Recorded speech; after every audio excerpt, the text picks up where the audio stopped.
Hello and welcome to Betfred's football show. What a final day of the Premier League we're going to have. Two teams fighting for the title. Two teams fighting for a Champions League spot. Two teams fighting to stay in the division. And we've even got two teams fighting for a Europa League spot. I'm joined by the former Leeds, Spurs and Burnley goalkeeper, Paul Robinson. Whew, what a last day of the season it's going to be. It's great, isn't it? We've not had a season like this for a long time. I mean, 9 times out of 10 you get to this point in the season and quite a lot of things are decided. But like you quite rightfully said then, there's so many things that are still to be decided, so many different permutations. There's going to be a lot of nervous people up and down this country, supporters and players. Let's start with something that we definitely know. Everton now are not in the relegation fight. That was a huge comeback last night, wasn't it? Showed a lot of character. I mean, for one, they shouldn't be there in the first place. I mean, you look at the amount of money that they've spent, you look at the quality that they've got in the squad, the manager that they've got there now, you know, the closeness that they are to the financial fair play line, the money that they've spent, there is no way that that club should be in a relegation battle. But you can see the pressure and what it means by the way that they celebrated last night. The manager, the owners, the supporters, that's a release of pressure. That's not celebrating. I mean, they've got a lot of stick today, like putting medals on them, you know, memes and joking that Everton have won something. But I mean, that's just a complete release of pressure. And the financial strain that would have put on that football club to be relegated was huge. It was a massive result for them last night.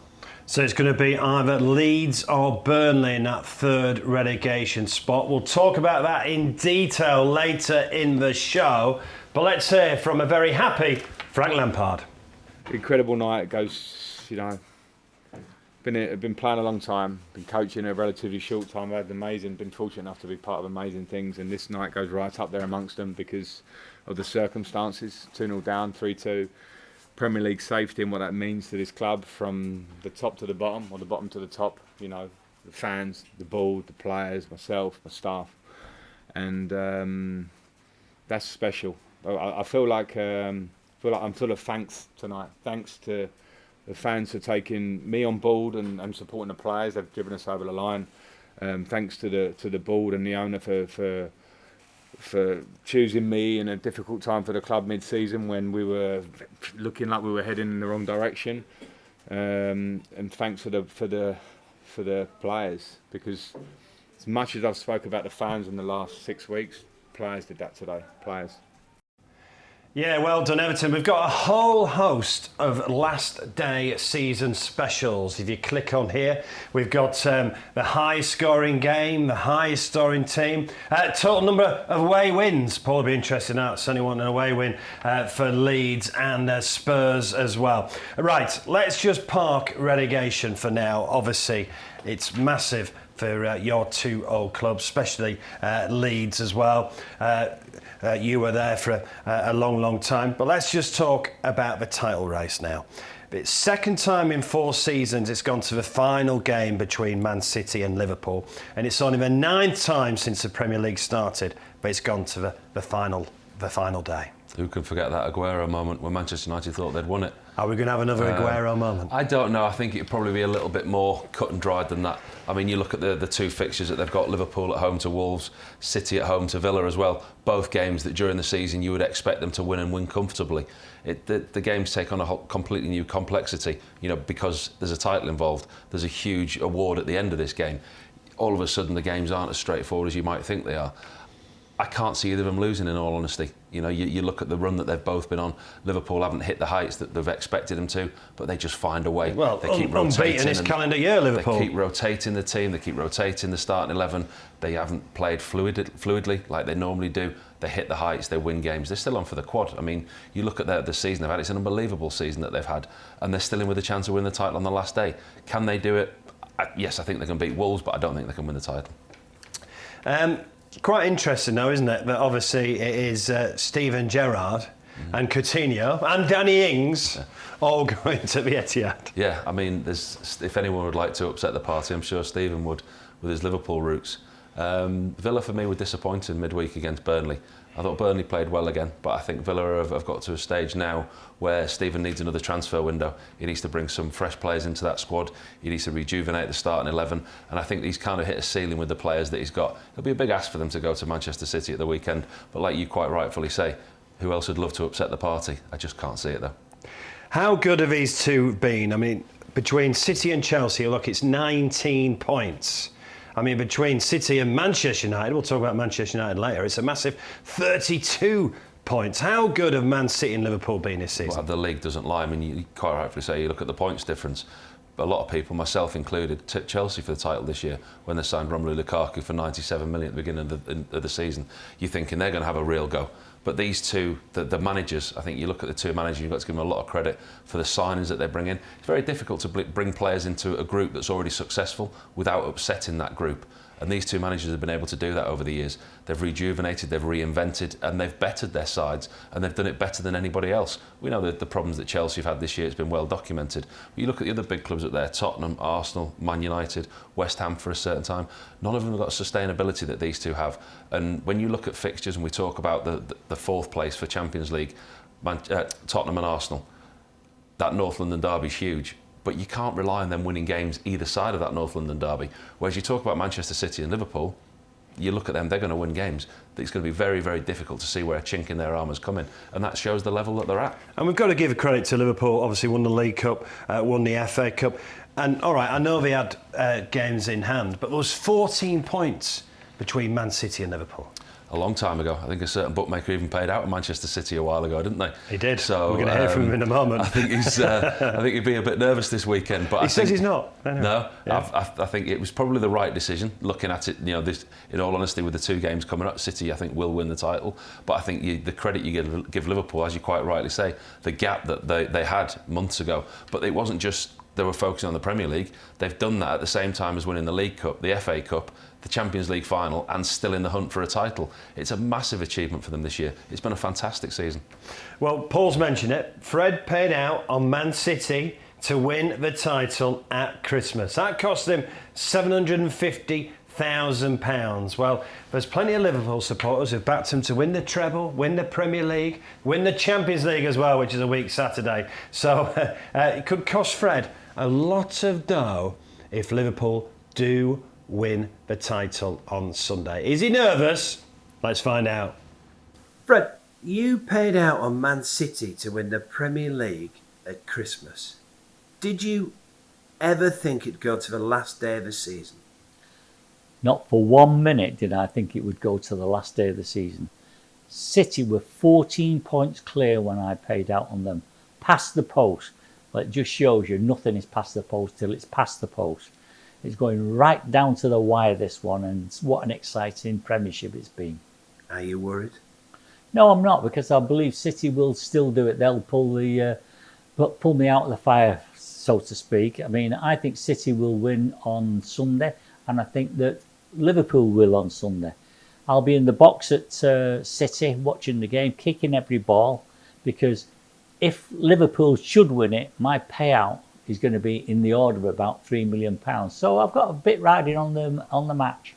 So just to confirm, you've already paid out to Man City fans £750,000 over Christmas when you paid out early. So if it goes wrong and Liverpool were to win the title, it'll cost you an extra £3 million. It's not just the title, it's the FA Cup, the League Cup and the Premiership. If they do that, I'm going to pay out a further £3 million. So you can see why I should get excited on Sunday. I'll kick in every ball and nod in every ball. Fred was the first bookmaker ever to pay out early. No one had done it before. In 1998, he paid out on his beloved Manchester United when they were 12 points clear. Of course, Arsenal won the title by 1 point. So he ended up paying out twice. He doesn't think he's going to pay out twice this time, but you heard him say there, £3 million, so a bit riding on it. He agrees with you. He thinks both Liverpool and Man City are going to win on Sunday. I hope so, or else me and you might be looking for new jobs next week. I will still be here, don't worry. I think so. I think he paid out obviously very early, but I think you look at this quality in the Man City side, it was there for all to see. I mean, it was theirs to lose. Liverpool have put a fantastic run together to get as close as they have, and if anyone in that league was capable of doing it, it was Liverpool. But I think Fred will be sat at home quite happy on Sunday night. He's going to the Etihad. Yeah. So I tell you what, if Liverpool do win it, he'll get. And he's a Man United fan. The first Man United fan celebrating. Well, no, but he'll get some dog's abuse from the City fans, won't he? If Liverpool do it, I think they'll be saying you've cursed them. I think he can enjoy his hospitality and rest easy, I think, on Sunday. Okay, so Man City are actually 1-7 to win the title. Liverpool, if you Liverpool fans out there, fancy you can do it, 9-2. Right, give us 2 predictions then. Man City at home, what is the score going to be? I think it'll be a nervous game for them. I think it'll be a game where they'll look to score early. We know the quality that they've got in the squad. I'm going to go City to win. I don't know if I can see Villa scoring or not. I think there's a cheeky bet here. There's a little double you could put together. City and Liverpool to win to 0. I think that would be a decent little bet. But I think City will score 3 or 4. So I think you go for more than 3 goals in the game, and then Villa to maybe score. So City 3 or 4-1. I think they'll win the title at a canter. And what about the Liverpool result, home to Wolves? Wolves has proven difficult this year. We've seen some of the results that they've pulled out. But again, I can't see this Liverpool team struggling. We saw them go to Southampton, change the side up, got a result there, and they've got a way of winning. Obviously, with the Champions League in mind, the week after, he will change it up, different personnel. But I can see them both Good winning. news, it looks like Van Dijk and Salah's back. Yeah, Van Dijk back, Salah back, into an already very, very strong team and squad. So I can see Liverpool winning to 0. I'm going to go 2-0 to Liverpool. Okay, so the title going to Man City. That is a prediction from Paul Robinson, and Fred will be pleased as well because he paid out Man City at Christmas. As he said, he didn't expect it to go to the last day of the season.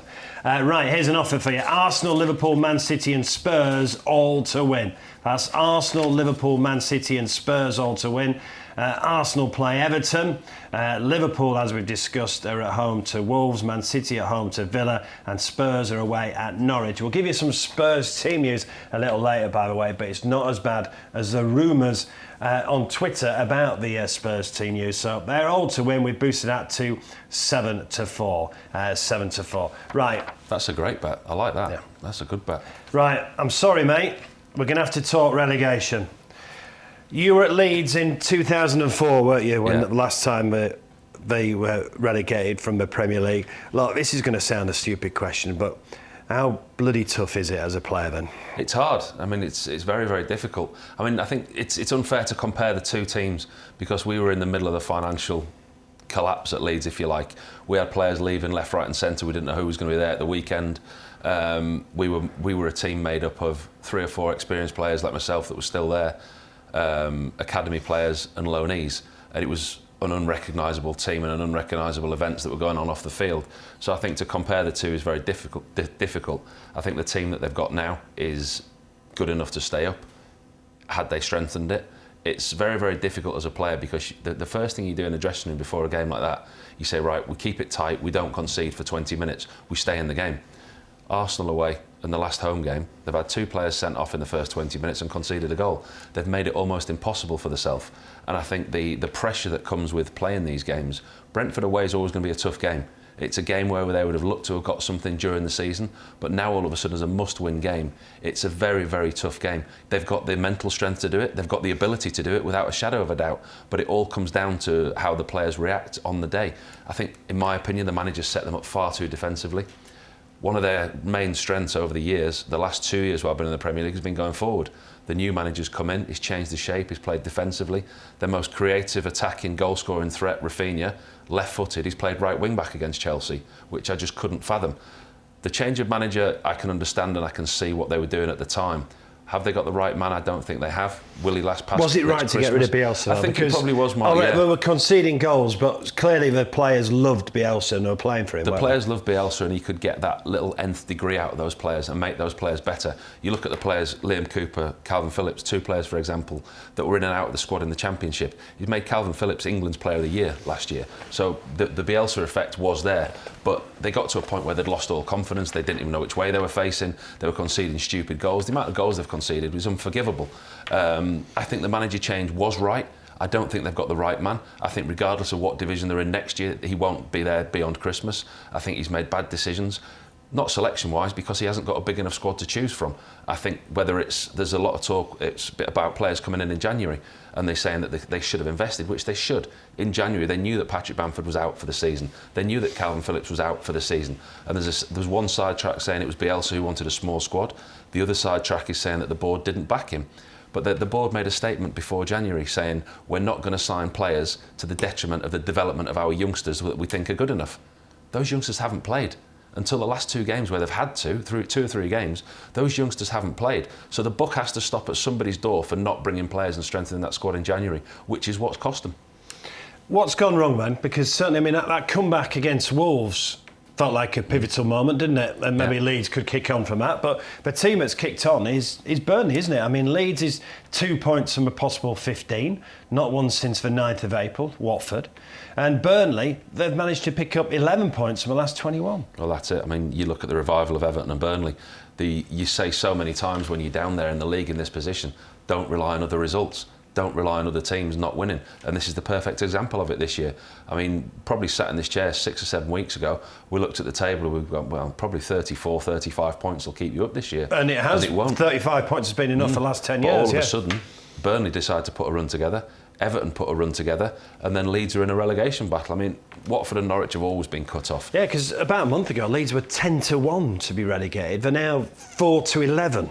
Burnley 2-1. Those 2 great away wins at Watford and at Wolves, and you look at the table and you think, that's it, they're done, they're safe. They were 10-1 to go down. And then all of a sudden, Burnley gets 7 points in a week, and the gap just goes like that. And then Burnley get out the bottom 3, and then each game takes on a different mindset for the players. All of a sudden, you look at the table, you're in the bottom 3. You start looking at the fixtures you've got left, thinking, right, we'll win this, we'll win that, and there's a huge amount of pressure that comes with being in that bottom 3. And a lot of these players in that Leeds team haven't been there before. Burnley, you look at their squad, you look at their players, they've been there, they've done it before, they know what this is all about. You know, this isn't their first rodeo. Everton, yes, they haven't been there, but they've got a lot of quality in the squad. So Leeds have been the masters of their own downfall, in my opinion, by not strengthening in the January window, by changing the manager when they changed for the manager they did. I completely agree with changing him, but just not the way they changed him.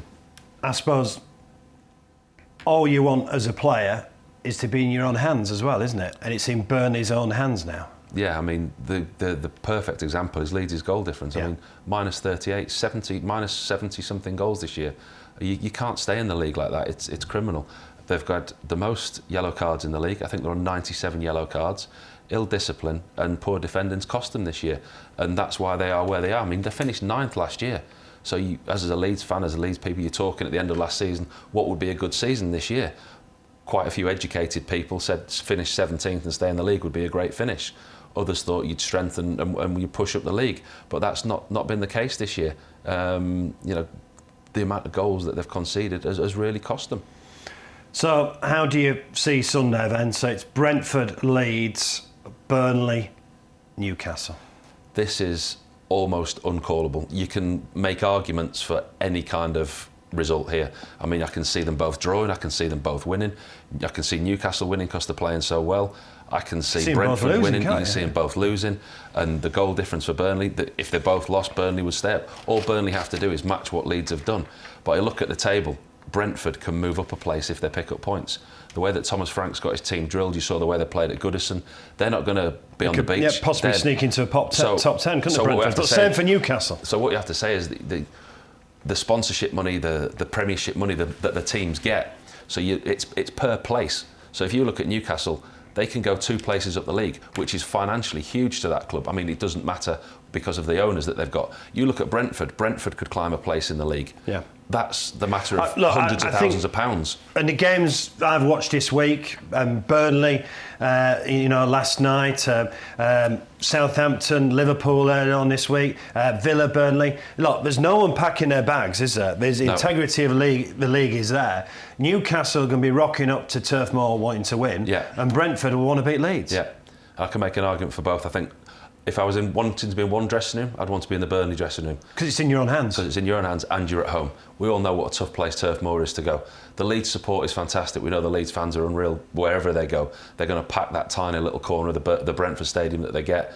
but we know how good Brentford are at home. We know how good they've been with Thomas Frank. They didn't even let Spurs have a shot on target in the whole game when they played Spurs. And look at Everton at the weekend. They were 2-0 down, weren't they? Exactly, and they've got character. They could have packed the bags then, couldn't they? 2-0 down away from home. So they're having a similar season to what Leeds did in their first season in the Premier League, sat 10th with the opportunity of finishing 9th. It's going to be two very, very difficult games, very nervy games. I can see both getting a result, and I can see neither getting a result, in all honesty. But I think if I look at it properly with the knowledge of who's in what teams and who's where playing where, I'd fancy Burnley to get a result. I think Leeds have got a really big ask to get to Brentford. I think they can do it, but I think Burnley will get something against Newcastle. It's changed nowadays, hasn't it? But obviously, going back a few years, in the away support of it, there'd be one man with a transistor, wouldn't there, 10 years? But obviously, everyone's going to know immediate now because of goal alerts or whatever. Very similar to possibly at the top, what if, say, Leeds score early? Or what if a Liverpool score early? But then that's going to put pressure on Man City. Or if Leeds score early, then people at Turf Moor will know pretty quickly, won't they? Yeah, and it filters through to the team pretty quickly. It filters down to the dugout, and it's hard as a player because you'll hear the crowd reaction, you'll hear what's going on in the stadium, and you'll think, if you're at Burnley, you'll think, oh, Leeds have scored, and then all of a sudden there's a different pressure.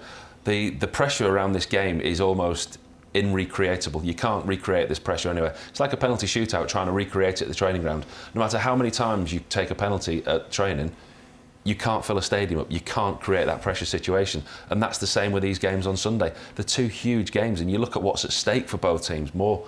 Burnley, we know the way that club's been financed. We know the way the club's been bought in a similar way, but on a smaller scale to Manchester United. If Burnley go down, the club's revenue is used to buy that club. That club could be in huge financial strait, to the point of it could almost be the end of Burnley. And I mean, Leeds United, yes, we know the problems that they've had. Financially, they're sound. I think they will have an opportunity to bounce back. I think they'll lose Rafinha, Calvin Phillips, Meslier, the goalkeeper, other players, and it'll be a big restructuring job. Out of the two of Burnley and Leeds, I think it would cripple Burnley if they went down. I really do. Coming in, I know this is difficult for you. You had a spell at Burnley, but obviously a far longer spell at Leeds. Come on, prediction time. Heart overhead, I can see Burnley getting something, and I think it's a big ask for Leeds. I think Burnley have been there, they've done it before. I fancy Burnley to beat Newcastle and Leeds to maybe draw. But Leeds have got the quality to do it. I think they can go there and win. But the huge thing for me is the goal difference. All Burnley have to do is match Leeds. Leeds have got to go there and win. They've got to have the mentality of going to Brentford to win a game of football, which is a big ask. So, as a final question on the relegation, if you were in that Leeds dressing room, what would you be saying? If you were Calvin Phillips on Sunday afternoon or Liam Cooper, what would you be saying? First of all, you hope the manager sets you up in a way that plays to your strengths. If they go to Brentford... And are you worried about that? Yeah, if they go to Brentford and play with 5 at the back, they're in trouble, like they have done the last couple of games. They've played 3 centre-halves, 2 wing-backs. In possession, he wants his wing-backs to push high up the field, which in reality hasn't been happening because they've been sacrificing possession. They've ended up with a bank of 5 and a bank of 4 and Gelhardt or a striker or Rodrigo on his own. So if they're set up right... If they're set up right, they've got half a chance. Then? Play to the strengths. If they play to the strengths, have a go. Listen, it's their last opportunity to stay in the Premier League. They have to play to the strengths and not try and defend because they can't. And then just whatever rumours or whatever you hear about Turf Moor, just put them out of your mind. Just go and try and win the game at Brentford. It's a game that they have to win. Forget about the other game. I mean, we've seen games won in the 97th minute. We've seen games won in the 91st minute. Your game might be over, as the title race was Manchester United, Manchester City. One game might be over. You could be stood on the pitch waiting for other results. Who knows? But heart overhead, I go Burnley to stay up. There we are. Burnley to stay up. That is Paul's prediction. And the odds are Leeds to go down 4-11, Burnley 2-1. Right then, the top 4 is not sorted. Paul's old club is in prime position. Spurs and they go away to Norwich. Rumours today, it's not food poisoning, not like in 2006, which we shouldn't laugh about. Obviously, you were in the Spurs team then, weren't you? But Kane's got a great chance to be fit. Look, Spurs should finish in his top 4 spot. I mean, they're 1-33, Arsenal 12-1. I mean, a draw's enough, isn't it? A draw's enough, but you wouldn't be a Spurs fan if you weren't lied awake at night, not sleeping, worried about not winning at Norwich. I mean, you wouldn't be a Spurs fan if that wasn't you. Every permutation will have gone through Spurs fans' heads. They can't go there and look to get a draw. They have to go there and look to win. Listen, they've got the quality, we know they have. Hence the reason the odds are so big on Arsenal to get that 4th place. Spurs have had an incredible run to get there from when Antonio Conte took over to where they are today. But wouldn't it just be like Spurs if they didn't win? I can't see it. I can't make a case for Norwich. I mean, you look at the points tally, they've got 22 points, goal difference of minus 56. Everything points to Spurs, but the mentality, the attitude, the application has to be right. Listen, if it goes to 60, 70 minutes and it's still 0-0, it's a completely different ballgame. Desperation kicks in. And if they do finish in the Champions League, I think they were 8th, weren't they, when Conte took over? Yeah. How good a job has Conte done? He's done an incredible job, especially with only one transfer window. And he was allowed to let Lo Celso go, Dembele go, Dele Alli go. Over £100 million worth of talent they've let go, they've parked, because he didn't want them in the dressing room. The recruitment with Bentancur, Kulusevski, him and Paratici between them have brought these two players in. Kulusevski was a bit part player at Juve. He hardly played any football before he came to Spurs. He's transformed him into a top player. Him and Bentancur have looked good players. He's improved players that are there. Eric Dyer, he's improved no end. Ben Davies has improved. Son and Kane, we know how good they are. With Haaland going to Manchester City, that cuts off Kane's move, if you like. Where else does he go that he could potentially win trophies quicker than Spurs? He's not going to go to Manchester City. He's not going to go to Liverpool. Tottenham and Chelsea don't do business. He certainly isn't going to go to Arsenal. So then you're looking abroad. Is he going to go to Manchester United? Have they realistically got a chance of winning the trophy quicker than Spurs? Probably not with Antonio Conte. So if they can keep Kane, keep Son, Champions League football, more additions, it's a massive achievement what he's done. And it's now up to the chairman to back him, because we've all talked about the infrastructure of the club, stadium, training ground. Now they've got the manager to go with that. Let the manager have the team, and the chairman has to back him now. Right, prediction time then. Norwich Spurs. Spurs to win 2-0. Arsenal Everton. I think Arsenal will win. You know, we saw Everton last night. I think they, for want of a better phrase, they might have a hangover from last night.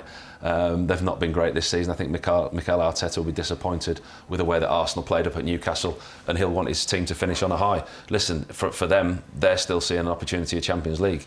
If Spurs slip up, they have to be ready to take over. Everton won't be of the frame of mind, in my opinion, to turn up at the Emirates and give it a real go. So I go 4-0 Arsenal. And it's 18 years was the last time Arsenal won the league, and that was the year that Paul Robinson was relegated with Leeds as well. Just very quickly, go on. 2006 then, Lasagne-gate. Yeah. When did you find out there was a problem? When the doctor woke me up in the morning. Really, as late as that? About 8:30, 9 o'clock in the morning. Hotel phone rings, and nobody ever rings your room, so you're thinking, oh, problem here, what's going on here? Answer the phone, doctor goes, you all right? Well, I was till you woke me up. And he was like, oh, okay, it's just a few of the lads are not feeling well. Have you been okay? Have you had a good sleep? I said, yeah. He said, oh, come down to reception in half an hour, and the manager's having a meeting.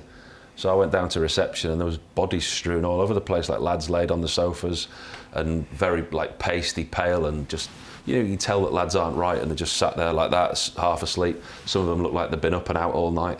And there was clearly a problem. I mean, I was one of the fortunate ones that wasn't affected. It was just quite surreal, because then we had 2 or 3 hours at the hotel that morning where the club secretary was in dialogue with the Premier League, potentially trying to get the game called off. We didn't know whether the game was going to go ahead. We had loads of players out, didn't you? We had 5 or 6 that probably couldn't play. 2 or 3 played when they shouldn't have played. But like anything, footballers love excuses.